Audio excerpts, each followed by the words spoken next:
राम राम शेतकरी मित्रांनो, पिनाका फार्म या यूट्यूब चॅनलमध्ये आपलं स्वागत आहे. तर मित्रांनो, आपण सिरके लावून जवळपास आता 1.5-2 महिने झालेले आहेत. तर बघा, आता सिरकीची वाढही एकदम चांगल्या प्रकारे झालेली आहे. कलरही चांगला डार्क आहे, हिरवागार कलर आहे, कुठेही पिवळी पडलेले वगैरे कुठेही तुम्हाला दिसणार नाही. आता नेमकीच याच्यामध्ये खुरपणी करून आता पाळी हाणायचं काम चालू आहे. म्हणजे समोर खत टाकायचं आणि त्यानंतर लगेच पाळी हाणून घ्यायची आहे. तर बघा, सध्या आता वाढही चांगली झालेली आहे. कुठं मोठं एक पाती लागायला सुरुवात झाली आहे. तर हा प्लॉट बघा, आता आम्ही इथं खत टाकून याच्यामध्ये पाळी हाणून घेतलेली आहे. आणि आपल्याला एक सगळ्यात महत्त्वाचं काम म्हणजे खत टाकल्यानंतर लगेच आपल्याला पाळी हाणायची आहे, जेणेकरून खत लगेच मातीमध्ये बुजून जाईल.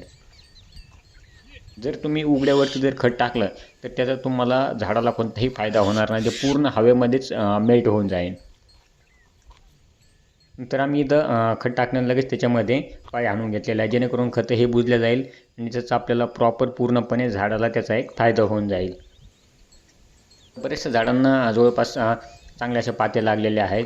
आता हे झाड बघा, कलर हे डार्क पूर्ण हिरवागार कलर आहे आणि सध्या जवळपास आता चांगल्या प्रकारे याला आता पाते लागलेले आहेत. आणि आपण याच्यामध्ये कोणतं खत टाकलेलं आहे तेच आपण या व्हिडिओमध्ये बघूयात. त्या अगोदर आपल्या चॅनलवर नवीन असाल तर चॅनलला सबस्क्राईब करायला विसरू नका. तर याच्यामध्ये बघा, आपण जे खत टाकायचं ते याच्यावरती मिक्स करून घेतलेलं आहे आणि नंतरच आपण बकेटचं साह्यानं वगैरे मग झाडामध्ये टाकून द्यायचं आहे. तर याच्यामध्ये आपण DAP घेतलेला आहे 1846 आणि त्यासोबतच पोटॅश घेतलेला आहे. म्हणजे DAP एक बॅग, पोटॅश एक बॅग या हिशोबानं, आणि त्याच्यामध्ये थोड्या प्रमाणामध्ये युरिया मिक्स केलेला आहे, जेणेकरून झाडांच्या वाढीसाठीही आपल्याला त्याचा फायदा होईल.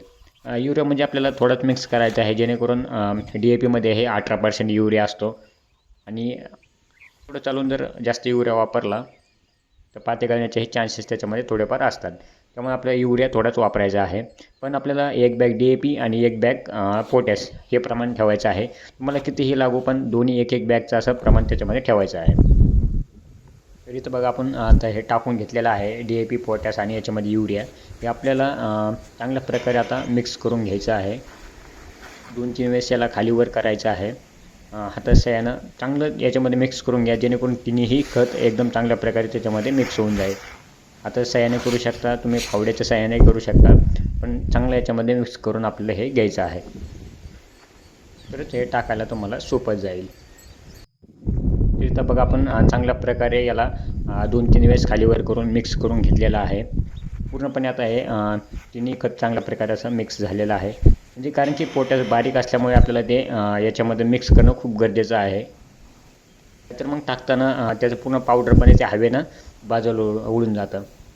तिन्ही आपण एकदम चांगल्या प्रकारे याच्यामध्ये मिक्स करून घेतलेलं आहे आणि आपण बकेटच्या साह्यानं लगेच तासामध्ये त्याच्यामध्ये टाकायचं काम चालू आहे. मित्रांनो, व्हिडिओ कसा वाटला कमेंटमध्ये नक्की सांगा आणि व्हिडिओला लाईक नक्की करा.